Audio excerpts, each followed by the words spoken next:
Olá, tudo bem? Seja bem-vindo aí mais uma aula de Java aqui no canal do Código. Nessa aula aqui continuaremos falando sobre laço de repetição. Já falamos sobre o while, o do while, e falta o último, que é um dos três laços mais importantes aí, que é o for, né? Fora esses três laços, tem laço de repetição um pouco mais complexo, mas daí envolve orientação a objeto. Então, por hora, não falaremos sobre ele, tá certo? Então, a gente, nesse curso aqui de Java, ficaremos só nos três laços principais e nessa aula falaremos sobre o for. O for, em inglês, significa para, né? Então, ele vai executar uma certa condição, né? Um certo laço, né? De repetição para uma certa condição, certo? Então, eu vou abrir aqui o Eclipse, né? Eclipse. Na verdade, ele estava fechado aqui na minha máquina. E o Eclipse, a gente vai elaborar um exemplo usando o for, tá certo? Quando usar o for? Quando usar o laço for? O laço for a gente usa para quando a gente sabe qual que é o limite de tamanho ou range, né, o intervalo que a gente vai usar. Por exemplo, a gente sabe que a gente vai ler 10 alunos, a gente sabe que a gente vai ler dados de 8 pessoas. Né? Então, quando o número é limitado, a gente tem uma certa definição de quantos números, né, quanto que a gente vai percorrer, a gente usa o laço for. Né? Então, essa é a básica diferença. Os outros laços, principalmente o while, eles podem ser usados por um intervalo maior assim de situações, né? Por exemplo, como a gente viu na aula anterior, eu quero ver em quanto número eu quero validar se o número é positivo ou não. Então, enquanto o número não for positivo, eu continuo pedindo os dados do usuário até que uma hora ele seja, né? Então, essas situações é interessante usar o laço, os outros tipos de laço, que nem o while ou do while, tá bom? Então eu criei aqui um programa, né, a aula 22. Eu vou criar aqui o public static void main, né? Beleza?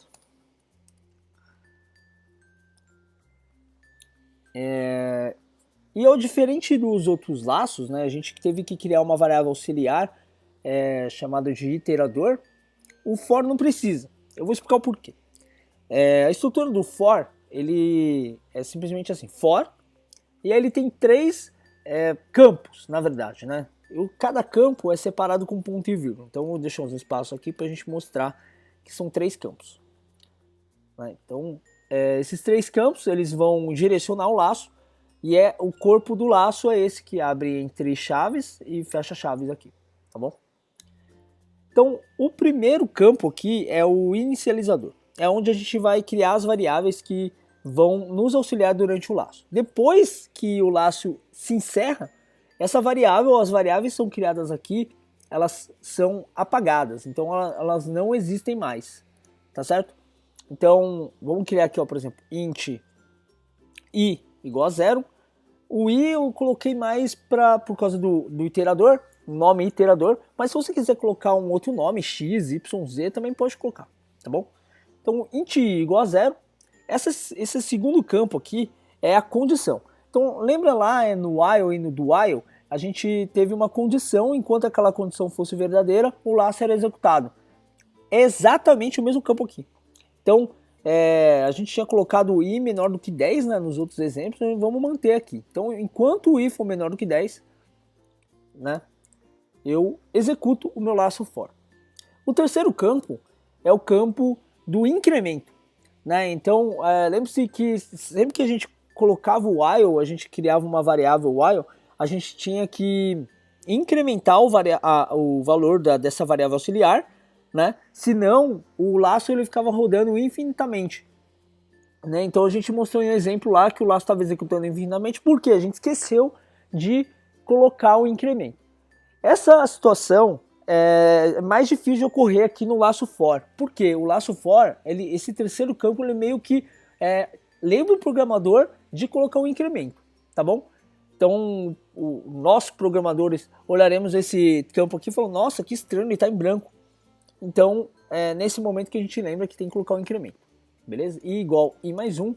E aí eu vou mostrar um atalho agora que, espantosamente, você consegue colocar, em vez de colocar I igual I mais 1, você consegue colocar I mais mais. Tá bom? I mais mais significa I igual I mais 1. Ele vai incrementar um I e adicionar nele mesmo. Tá bom? Então isso aqui significa I.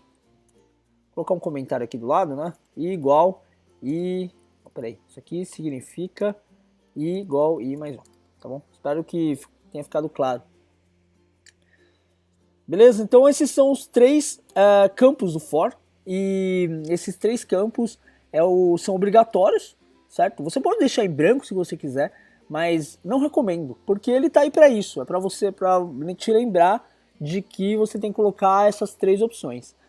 E essa é uma certa vantagem do for em relação aos outros laços, porque ele te lembra o programador. E outra, olha como o código fica. O código fica muito mais reduzido. Você não precisa criar uma linha especialmente para criar o iterador e depois fazer uma outra linha para colocar I igual I mais 1 ou I mais mais. Né? O for já faz tudo isso para você. Certo? Então ele é uma forma reduzida aí do while ou do while. Ok? Então, assim como o while, ele só vai entrar nesse bloco se essa condição for verdadeira. Então ele já inicializa igual a 0, enquanto o I menor do que 10, né? Ele vai executar esse bloco e cada execução, cada iteração, ele vai voltar e vai incrementar 1 no laço, na variável I do laço, tá bom? Então vamos lá. Então para cada iteração eu quero imprimir na tela o valor de I. Que nem a gente fez nos outros. O valor de I é... Vou usar aqui o operador mais para concatenar. Olha que bonito. Então, o laço for é o preferido aí da turma. Todo lugar que você vê o laço for. Por quê? Porque ele é reduzido. Né? Então, poupa trabalho do programador. Não precisa, o programador não precisa ficar lembrando que tem que colocar mais numa linha lá, senão dá laço infinito. Né? Inclusive... Uma experiência pessoal minha foi essa. Putz, tinha um programa lá que eu não sabia o porquê tava dando erro. E eu, por ingenuidade, esqueci de botar o I++ lá. Cara, o laço ficou executando infinitamente e eu não sabia o porquê. E passei 1 dia, 2 dias pensando nisso. Quando fui ver era uma coisa, né, uma certa boba, né? E percebam que se você esqueceu o I++, não é erro de sintaxe do Java. O Java, ele, tá vendo? Se você esqueceu o I++ aqui, ó. Ele não vai marcar um vermelhinho falando, ó, cara, você esqueceu o I++. Ele tá nem aí, na verdade. Então o que ele faz, isso aí é erro de lógica, né? Então, sabe, o laço ficar executando infinitamente é problema seu. Você que colocou lá. Não foi problema do Java, sabe? Ele marca vermelhinho lá que foi erro de compilação ou erro de execução. Foi erro de lógica mesmo.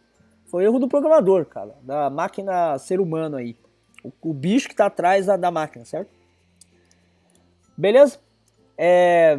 Então, ó, perceba que também nesse caso é difícil fazer aquele probleminha de ficar validando informação. Por exemplo, enquanto o usuário digitar número positivo, negativo, eu quero que continue. Né? Por exemplo, eu quero que o cara só vai sair do laço se o cara digitar um número positivo. Dá pra fazer? Dá. Só que, cara, use o laço while. O laço for é para exatamente isso. Ó, eu quero mostrar o valor de uma certa quantidade de intervalo. Então aqui ele vai do 0 até o 9. Tá vendo? Peraí que ele sumiu aqui. Olha lá, o valor de I é 0, 1, 2, 3, 4, 5, 6, 7, 8 e 9. Quando chegou em 10, 10 não é menor que 10, saiu do laço. Né? Aí ele continua aqui para frente. Aqui segue a vida para as demais operações aí do seu programa. Né? Se você colocou outras coisas. Outros comandos aqui embaixo, ele vai continuar executando. Outra vantagem do for é o seguinte: futuramente a gente vai ver uma estrutura inicial de dados que chama vetor ou array. Né? Então, nesses casos, vai ser legal, na verdade vai ser até mais fácil usar o laço for por causa justamente dessa estrutura dele. Né? Então, como a gente sabe o tamanho e a gente precisa percorrer o vetor para calcular algumas coisas, o laço fora vai ser o mais indicado para essas situações, né? Então ele vai nos ajudar a percorrer o vetor, fazer algumas operações com o vetor ou com o array, né? Então aguardem que essa aula ainda vai vir, né? Mas lembre-se do laço for para a sua execução aí, para ser aplicado naquele momento, tá bom? Bom, a partir da próxima aula, o que a gente vai fazer? Eu vou explicar para vocês algumas técnicas de laço, umas técnicas infalíveis para resolver qualquer tipo de situação, né? O único trabalho que você vai ter é tentar analisar a situação e ver qual tipo de técnica aplicar para aquela situação, né? Então a gente vai ver algumas técnicas e para te ajudar a resolver problemas aí de lógica da sua faculdade aí, do seu problema na empresa, né? Então, se você está aprendendo agora, vai ser sensacional você descobrir essas técnicas infalíveis aqui em Java, tá bom? Cara, eu quero agora saber sua opinião, quero saber o que você está achando das aulas até então, se você gostou de laço, o que você acha de laço, se você não gostou, qual que é a dificuldade que você está tendo, para a gente poder te ajudar. Então eu pessoalmente vou responder todos os comentários que tiverem nesse vídeo, beleza? Então bota um comentário aí se você gostou do vídeo, se você não gostou, e se você gostou, dá um like, não deixa de dar um share aí no Facebook ou no Twitter, para nos ajudar aí a divulgar o vídeo, né? Divulgar nossas aulas aqui gratuitas, tá bom? Valeu então, até mais, um abraço